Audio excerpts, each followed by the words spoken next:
अजीत पवार का सीएम बनना संभव नहीं, विधानसभा में सिंधे गुट के चीफ विप भरत गोगावले का दावा, बताइए वजह। जब से अजीत पवार ने खुद महाराष्ट्र का सीएम बनने की इच्छा व्यक्त की है, तब से मौजूदा सीएम एकनाथ शिंदे के खेमे में बेचैनी बढ़ गई है।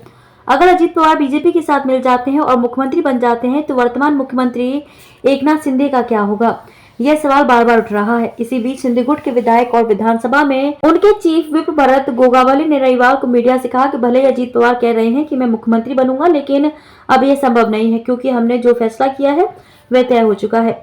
अब इसमें कोई बदलाव संभव नहीं है। आपको बता दें कि सिंधे गुट के एक अन्य विधायक संजय सिरसाट कह चुके हैं कि अगर अजीत पवार एनसीपी के साथ सत्ता में आते हैं तो हम सत्ता से बाहर हो जाएंगे। एनसीपी प्रमुख शरद पवार ने रविवार को कहा कि अगर कोई पार्टी को तोड़ने की साजिश रच रहा है तो पार्टी को कड़ी कार्रवाई करनी होगी। एनसीपी प्रमुख की यह टिप्पणी उनके भतीजे अजीत पवार के अगले राजनीतिक कदम को लेकर जारी अटकलों के बीच आई है। ऐसी चर्चाएं हैं कि अजीत पवार महाराष्ट्र में सत्तारूढ़ बीजेपी से नजदीकियां बढ़ा रहे हैं।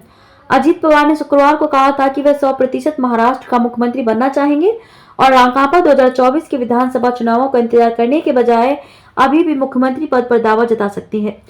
शरद पवार ने कहा कि अगर कल कोई पार्टी एनसीपी को तोड़ने की कोशिश कर रही है तो यह उनकी रणनीति है। यदि हमें एक रुख अपनाना है तो हमें कड़ा रुख अपनाना होगा। हालांकि इस मुद्दे पर आज बात करना उचित नहीं है क्योंकि हमने इस पर अभी तक चर्चा नहीं की है।